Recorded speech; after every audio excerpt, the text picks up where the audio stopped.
आज हम लोग पढ़ते हैं अल्प प्राण, महाप्राण, अघोष और घोष या सघोष क्या है, इसको देखते हैं।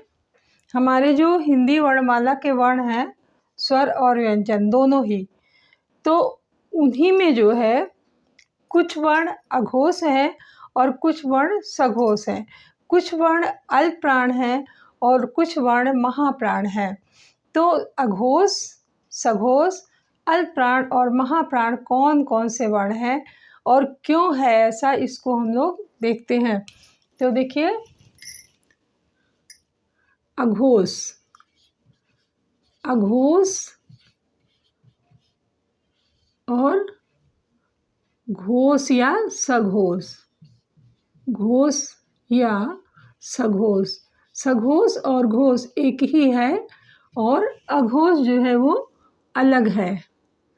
अब इसमें हम लोग देखते हैं कि कौन कौन से वर्ण अघोष हैं, कौन कौन से वर्ण सघोष हैं। तो इस तरह से समझते हैं इसको।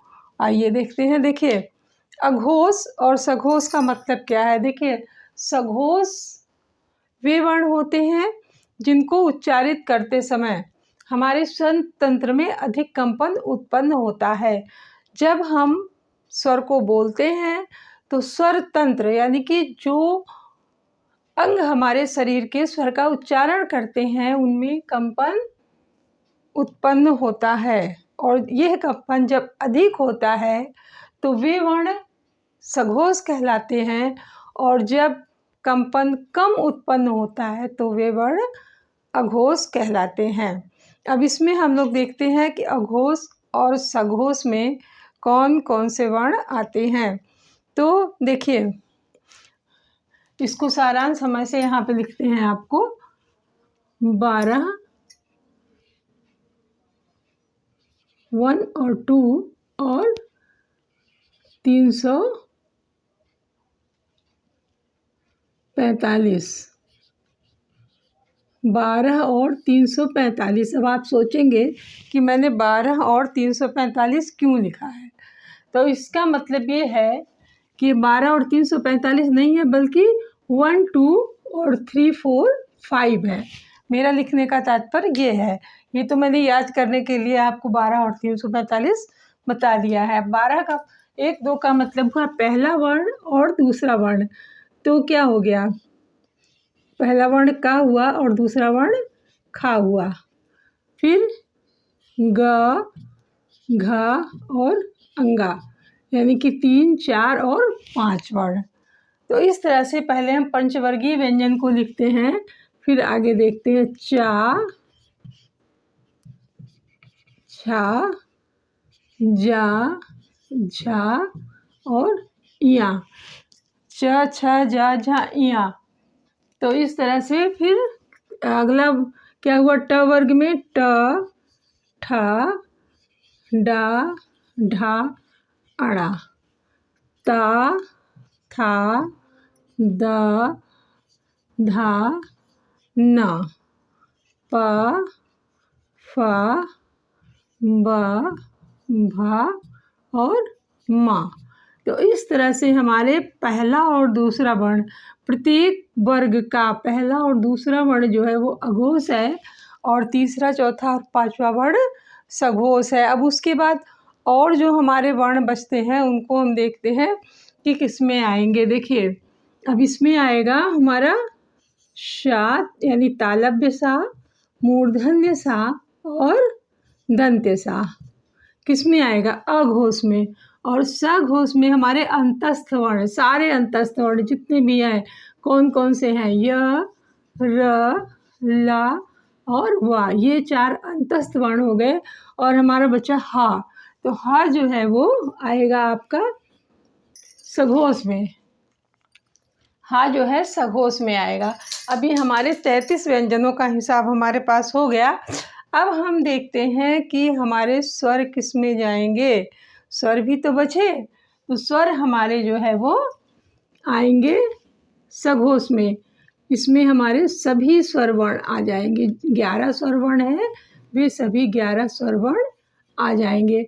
अब हम लोग ये देखते हैं कि कितने जो है अघोष वर्ण हैं और कितने जो है वो सघोष वर्ण हैं। तो अघोष में देखते हैं 2, 2 4, 2 6, 2 8 और 2 10 और 3 13, यानी 13 वर्ण जो है ये हमारे अघोष हैं। अगर कहीं पेपर में आपसे संख्या पूछी जाए तो आप इसको 13 ही लिखेंगे, 13 वर्ण।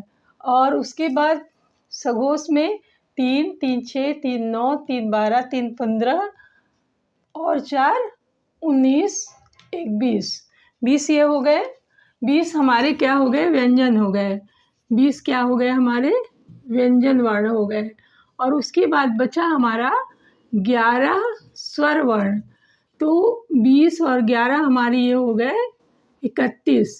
तो 31 वर्ण जो है वो सघोष है। 31 वर्ण सघोष है और 13 वर्ण जो है वो अघोष है।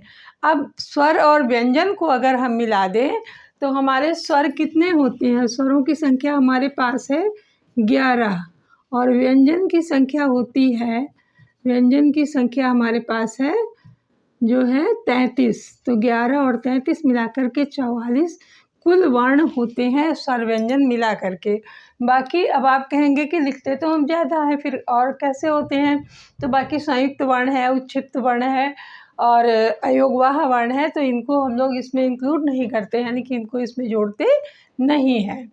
ठीक है, तो इस तरह से हमारे इतने स्वर हो गए और ये व्यंजन की संख्या हो गई। अब देखिए दूसरे उस पर आते हैं हम लोग अल्प प्राण और महाप्राण। तो ये क्या होता है? अल्प प्राण, अल्प प्राण और महाप्राण। अल्प प्राण और महाप्राण, देखिए जैसे कि हम शब्द से ही समझ रहे हैं कि अल्प का मतलब होता है कम। अल्प का मतलब क्या हुआ? कम। और महा का मतलब हुआ अधिक। तो अब यहाँ पर कम और अधिक किस चीज़ के बारे में हम लोग बात करेंगे? कि बात क्या है यहाँ पर? वायु के प्रवाह की बात है कि जो हम वर्ण उच्चारित करते हैं तो हमारे वायु जो हमारे अंदर से प्राणवायु निकलती है उसका प्रवाह कम या अधिक होता है। तो इसी आधार पर अल्प प्राण वर्ण और महाप्राण वर्ण होते हैं। तो अल्प प्राण वर्ण का जब हम उच्चारण करते हैं तो प्राणवायु कम प्रवाह से निकलती है, यानी कि थोड़ा कम निकलती है। और महाप्राण वर्णों का उच्चारण करते हैं तो प्राणवायु अधिक प्रवाह से निकलती है, यानी कि अधिक तेजी से निकलती है। तो वे वर्ण महाप्राण हो जाते हैं और जहाँ पर प्राणवायु कम प्रवाह से निकलती है वे वर्ण अल्प प्राण वर्ण हो जाते हैं। अल्प का शाब्दिक अर्थ है कम और महा का शाब्दिक अर्थ है अधिक, ज़्यादा, बड़ा, महा। तो महा का मतलब यही है। अब इसको हम लोग देखते हैं कि कौन कौन से वर्ण जो है अल्प प्राण है और कौन कौन से वर्ण जो है वो महाप्राण है। तो इसमें हमारा है, इसको हम अंक देते हैं 135, 135 और इसको लिखते हैं आप 24। अब देखिए 135 और 24 का क्या मतलब हुआ? 1 2 3 4 5, यानी जो हमारे पंचवर्गीय या स्पर्शी व्यंजन है पहले हम उनके बारे में लिखेंगे। तो ये हमारा हो गया 135 का मतलब क्या हुआ? पहला, तीसरा और पांचवा वर्ण। पहला हमारा क हो गया, फिर दूसरा वर्ण हो गया हमारा खा, तीसरा वर्ण हो गया गा, घा और अंगा। ये हमारा क वर्ग का हो गया। अब चा वर्ग में देखते हैं चा, छा, जा, झा, या, टा, ठा, डा, ढा, अड़ा, ता, था,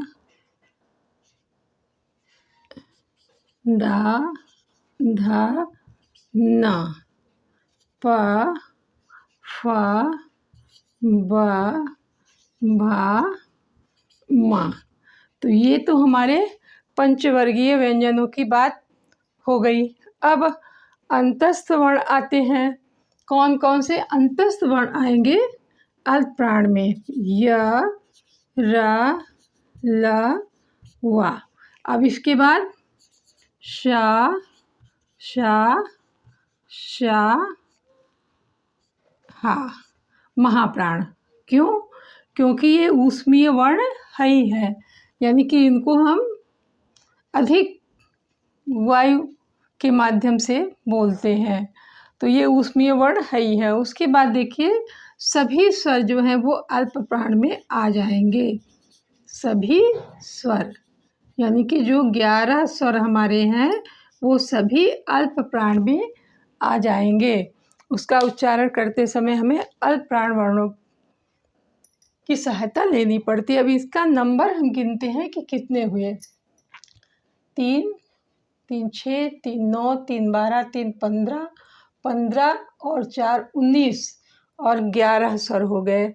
19 व्यंजन हो गए और 11 स्वर हो गए। अल्प प्राण में कितने हो गए? 19 वर्ण हमारे व्यंजन के हो गए और 11 वर्ण हमारे स्वर के हो गए। तो ये हमारा हो गया 30 वर्ण।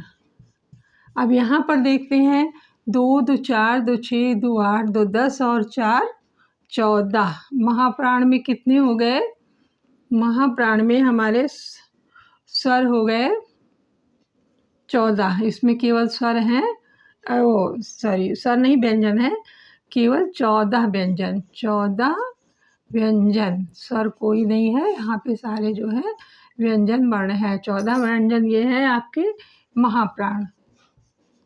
तो इस तरह से हमने देखा कि कितने स्वर और कितने व्यंजन और कितने महाप्राण, उसमें से स्वर व्यंजन में से कितने महाप्राण हैं और कितने अल्प प्राण हैं।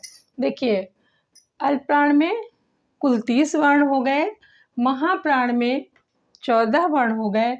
14 और 30 को अगर हम जोड़ते हैं तो हमारे 44 वर्ण हो गए।